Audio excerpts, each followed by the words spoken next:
So by big suckers, actually, you mean suction wise, it doesn't actually mean the colleagues in cajole Yes. healthy in this case. Your assistants. I'm a humble upper GI surgeon. Not that humble, but okay. Hello again, we're back with another episode of Scrubbing In, and we're going to be talking about diverticular disease and diverticulitis today. Again, very common in clinical practice and also very common in exam. This is not just for colorectal surgeons, this is part of general surgery or emergency general surgery, so all subspecialties need to know that. Okay, let's start. You get called by your core trainee because your ST trainee is very busy, as you always are. They've said that the patient has got the history, we've just given very briefly. 73-year-old, left iliac fossa pain, has tachycardia of 108 and a temperature of 38.1. Okay. I'm going to assess the patient. On my way to assess the patient, I have a few differential diagnoses in the back of my mind. The commonest thing was diverticular disease, probably complicated diverticular disease, but also the most concerning thing would be a complicated cancer. So those are the two main things in my mind on my way over. I'll go introduce myself and assess the patient.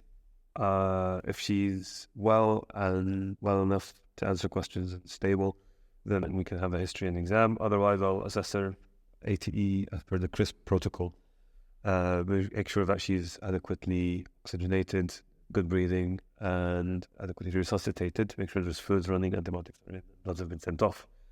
I'd like to take a succinct history from her. I'd like to ask how long has the pain been going on for? Is there any preceding history of concerns, such as change in her bowel habit, any more frequent motions, any passing of blood or jelly rectally, any weight loss, if there's any history of bowel cancer, any recent colonoscopy or flexible sigmoidoscopy that is of concern, any other risk factors such as obesity, smoking, any other comorbidities, diabetes or cardiovascular disease. Forgot to ask as well about urological symptoms.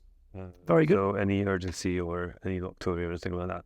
Very good. It's almost like you've done it before. So take a salient history and, as you've demonstrated, just highlight the things that you think are important, and that's the bowel-related symptoms, the weight loss, rectal bleeding, change in bowel habit, and of course the general health as well, any previous surgery they may have had. So you've done your... We're not going to labour the point too much with the history, presenting complaint, presenting complaint history, presenting complaint, past medical history, drug and social history, because you would want to ask a little bit about their social history as well and their general frailty at this age, and we'll talk about frailty scores and so on at a later time.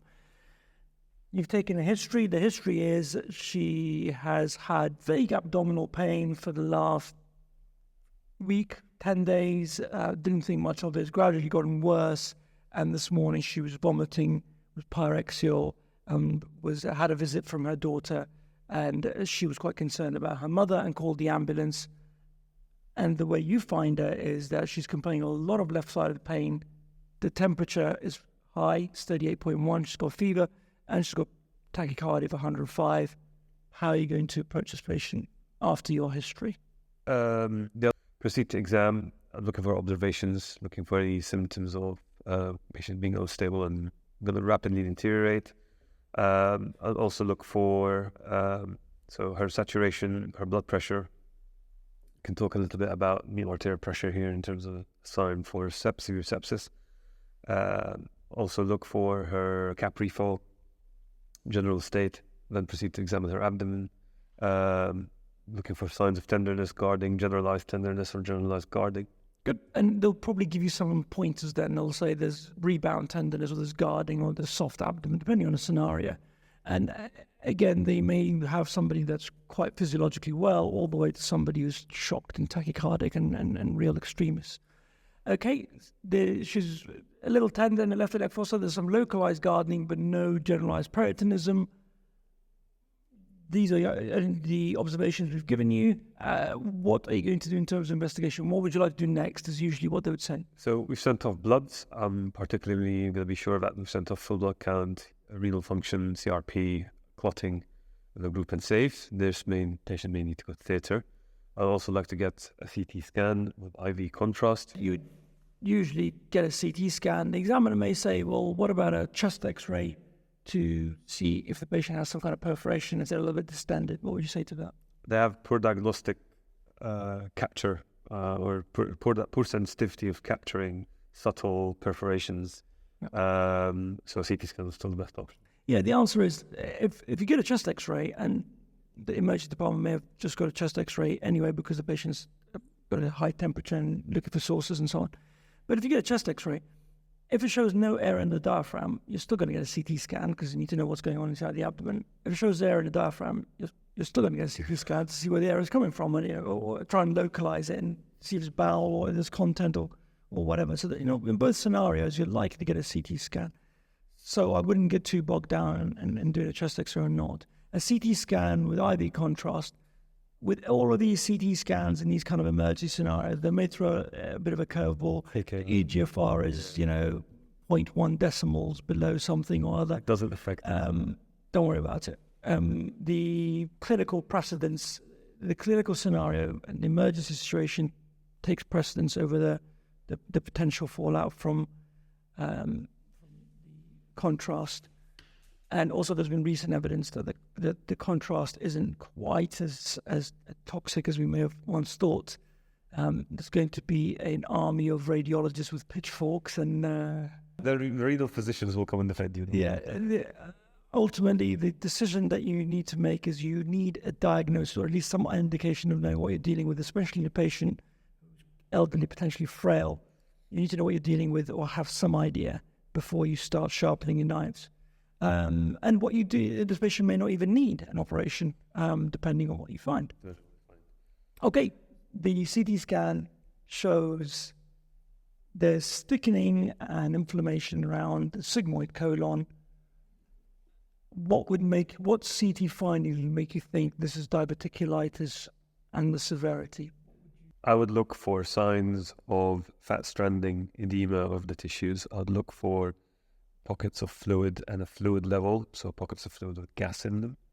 And ultimately, I would look if there's any free air under the diaphragm, so if you're looking at pockets of free air under the liver or things like that. Depends on how many slices that they can get you. Sometimes it's just, what's the one that is facing coronal view that you're looking at? Or sometimes an axial view and there's a line of gas right beneath the midline, suggesting that there's lots of gas and fluid around. So depending on how bad the severity is, and the classification of that's called Hinchy. Hinchy, there's different classifications, but Hinchy is the one that's most commonly used. Radiological, isn't it? Largely, yes. And let's go through the classification. Hinchy, by the way, for all trainees, not just colorectal trainees, you need to know it. So there's 4 grades, and there's subgroups within those. Now, it's arguable. I mean, if you're colorectal, you probably do need to know the subgroups as well. If you're doing some other specialty that's not colorectal, you probably don't. But we'll just go through the broad one. You need to look these up and have them clear in your mind and understanding what it is. So we'll just go straight from there. So Hinchy 1. The least worst, if you like. Worst, localized inflammation. So that's local inflammation. Hinchy 2, which is localized pus or localized fluid collection. Yep. Hinchy 3, which is generalized fluid collection. And Hinchy 4, which is generalized fecal peritonitis. Brilliant. Fantastically done. Just go over those, know them in your minds. They do, to a certain degree, correlate with what you're going to do clinically in terms of treatment and management and how the patient is, but not absolutely. Okay, let's say the patient is Hinchy 1. How do you treat the patient? Another curveball. Yeah. Another curveball there, Mr. Askari. Conventional wisdom, and if you've worked in any place in the last 10 years, they'll tell you to start the patient on antibiotics. That being said, there's a couple of trials and a couple of observational studies out there that show that discharging these patients without any antibiotic treatment has the same outcome as giving them antibiotics. It will settle down by itself. Yeah, so I've been a little bit unfair there because I've given a scenario where the patient's tachycardic. Always. I'm known for my fairness. The patient is, I've given him a scenario which is a bit discordant. I've said it's Hinchy 1, I've said a tachycardic, it's got guarding, localized guarding, and also pyrexial. They're unlikely to be quite that cruel. That's just me. The likelihood is this is going to be 2 or 3. So let's say it's a Hinchy 2, antibiotics, fluid, sepsis 6. That's when you would go down that route, speaking to ICU, and also having a discussion with the patient that whilst conservative management, this is where you go into your boxes that we talked about. This Hinchy 2 we're talking Yeah. you're talking about conservative management, i.e. with antibiotics, and versus surgical management, which is usually a laparotomy, can be laparoscopy as well. We'll come to talk a little bit about that. Hinchy 1, you'd have thought would be the more easier of all of the Hinchies to actually deal with, but actually it's more nuanced and complicated, as Mo's already mentioned. And the reason for that is, whilst traditionally we used to give everyone antibiotics, now there's increasing evidence actually there may not be a bacterial infection involved here, maybe inflammation without infection. Therefore, anti-inflammatories and conservative management is all you need. And you need to know a little bit about the pros and cons of both. And of course, always be aware that you can go from one stage and things can progress to the other depending on your scenario, on your clinical management or the natural progression of the disease. And they may do that to you in the exam. So, for example, they may have a Hinchy 2, and you'll say, "Oh, yeah, this is in keeping with Hinchy 2.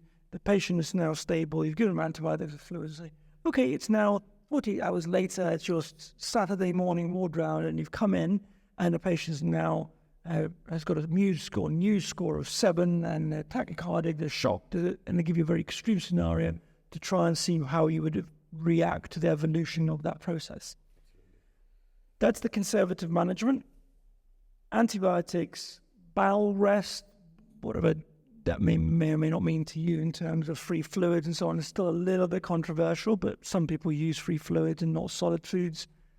Not sure what the evidence is behind that, to be honest, but if that's the practice in your unit, you can say it. Close observation, be prepared to have that discussion with our intensive care unit and possibly your anesthetic team in preparation for surgery, and obviously letting the patient know that there is a chance that conservative management isn't going to be adequate.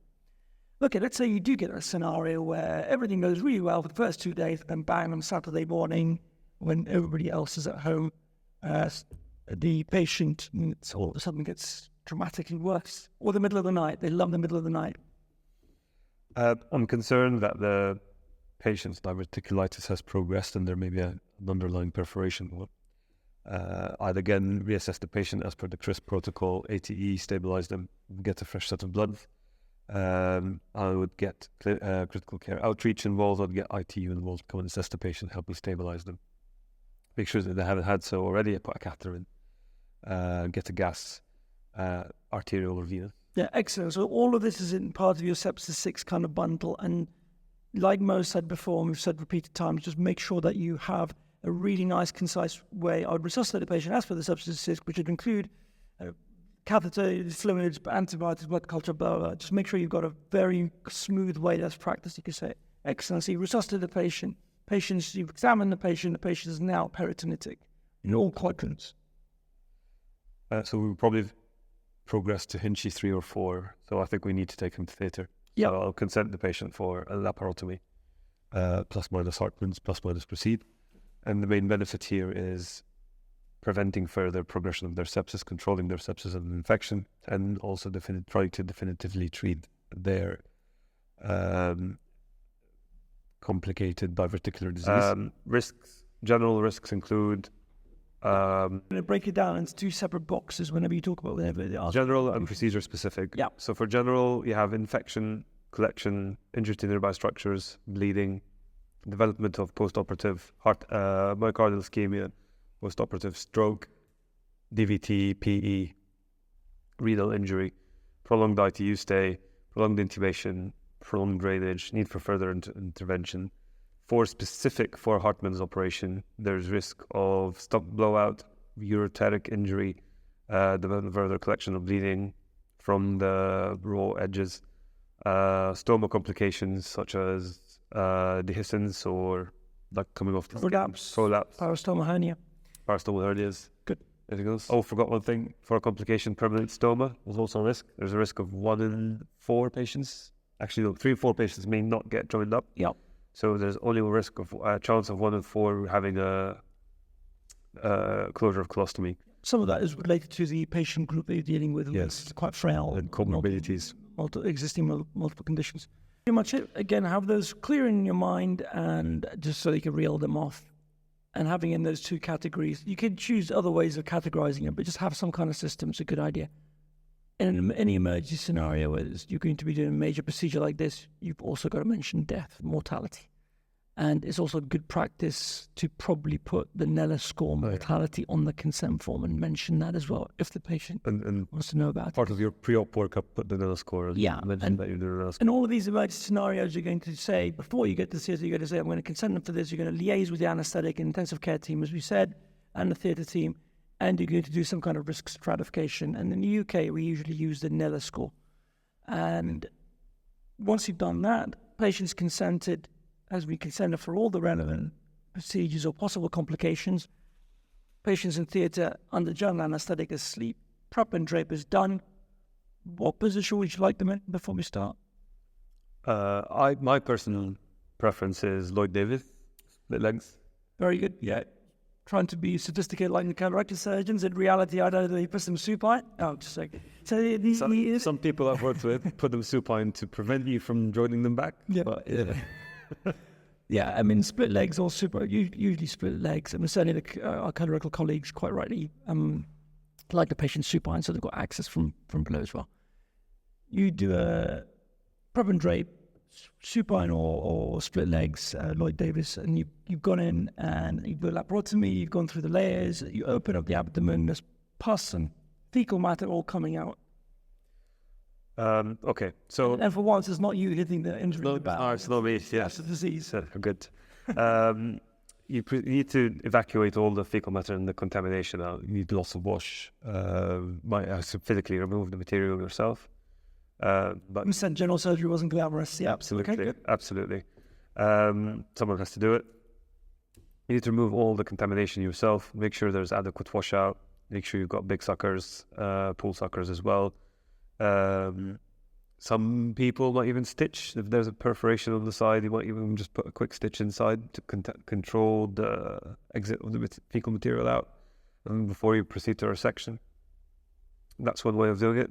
Other way, you can once you've got a clear field, you've got control, you've padded away all the small bowel, and you've just got your perforated colon in the field, nothing else. You then proceed to do a sigmoid colectomy. Again, I start laterally, mobilized along the white line of Tolt, mobilize the colon. Some people routinely go up to the splenic flexure. However, if you've got a floppy colon and it's reaching all the way to the anterior abdominal wall, you may not have to do that and leave it for the surgeon coming back to join them up if they're ever going to be joined. So by big suckers, actually, he means suction device. He doesn't actually mean the colleagues who cajoled into helping use his case. Your assistants. So, very good. You performed, essentially, remove as much of the contaminant as possible, and you may need to put extra drapes, re-drape, extra gowns, gloves, all sorts of things. It can be a very, very messy procedure. And when there's a lot of contamination, wash everything out as much as you can. Try and, if it's still pouring out while you're still trying to clean, obviously, try and put some kind of soft bowel clamp or something in the area, or a temporizing suture. If you can see it, just to stop it all pouring out. If nothing they're going to leave in there, it's just to stop it and contaminating things even further. Washed out the abdomen, then you've come to do your procedure. You have got good retraction. This is where his omnitract that he loves very much are going to come into play. And get some good retractors in there, some good assistance, good lighting. The usual processor all set up that Mo gets. Yeah. And you're going to... Headlamp. Yeah.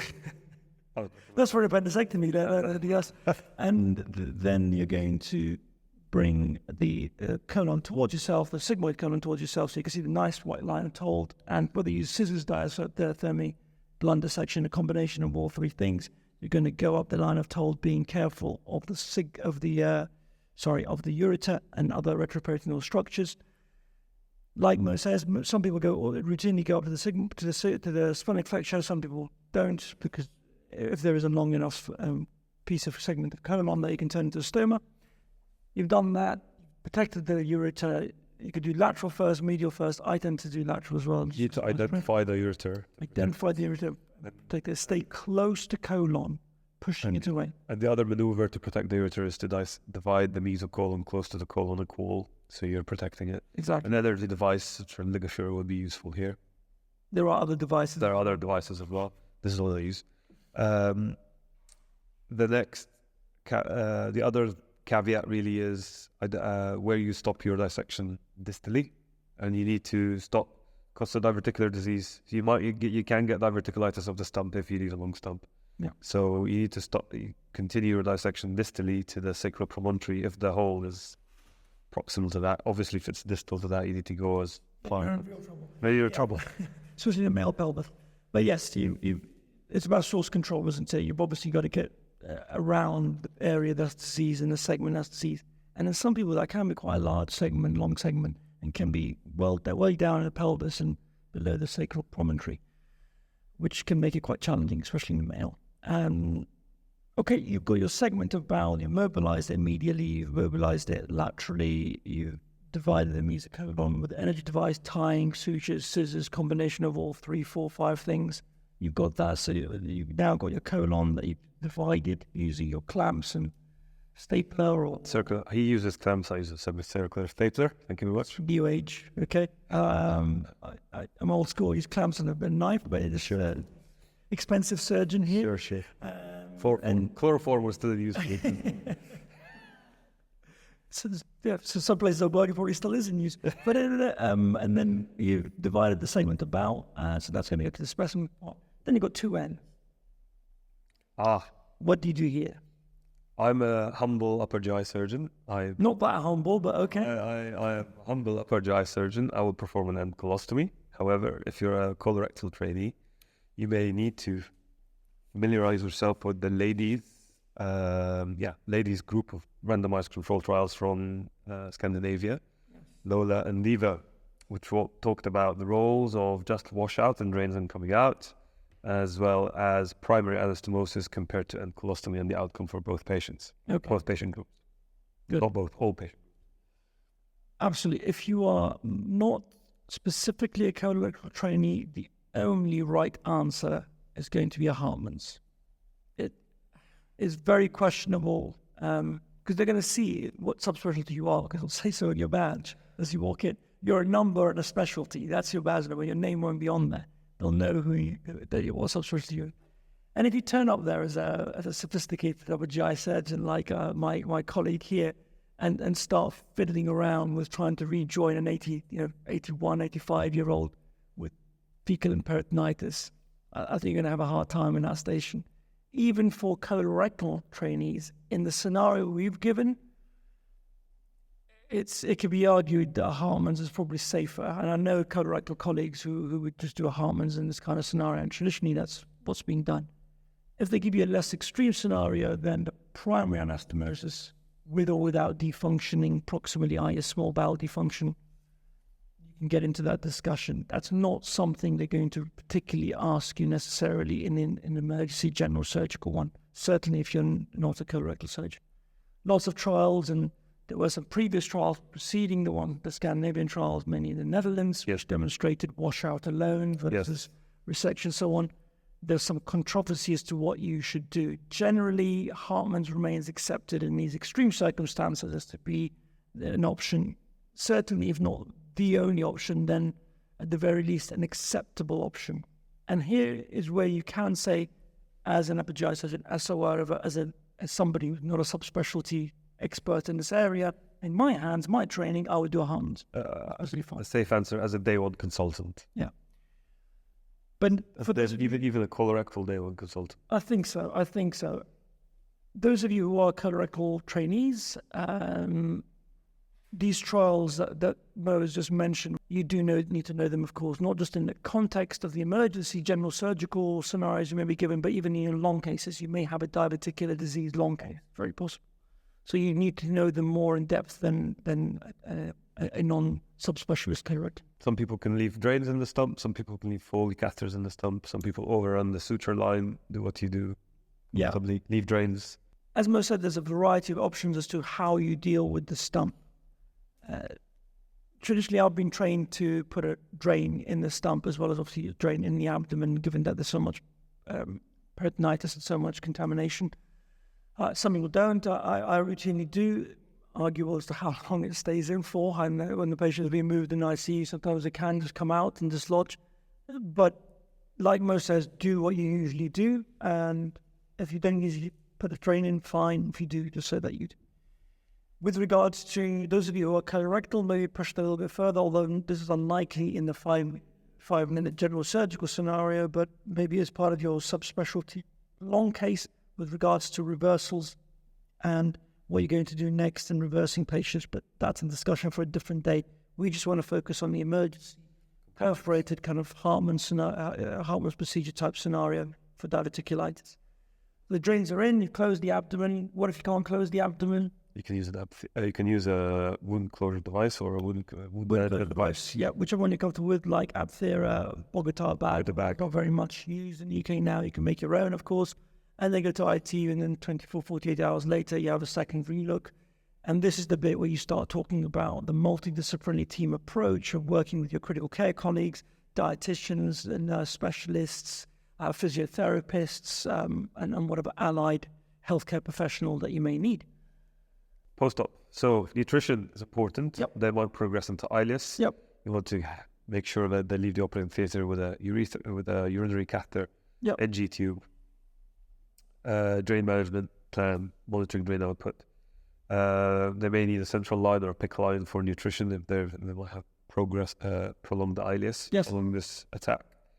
Long-term broad-spectrum antibiotics. If you've taken any swabs or any cultures, you chase them and narrow down your antibiotic choice, liaising with microbiology as well as your ITU colleagues or the ward colleagues and your junior doctor colleagues. I think that's pretty much it. Yeah, the principles there are pretty. We're going to cover it at a later date as part of the critical care podcast and critical care scenarios. Essentially, what happens post-op is going to be very similar across for all emergency surgery. If somebody's in intensive care, irrespective of whether they had bowel obstruction or diverticular perforation or really bad appendicitis or really bad gallbladders or perf DU, whatever. And that's really nutrition, sepsis control, and treating sepsis, working in a multidisciplinary team to achieve all of this. And fluid resuscitation, not too much, not too little, monitoring. That will all be part of the critical care scenarios. And it's the same pretty much for all of them, irrespective of the scenario that you get. So we'll cover that in the later podcast.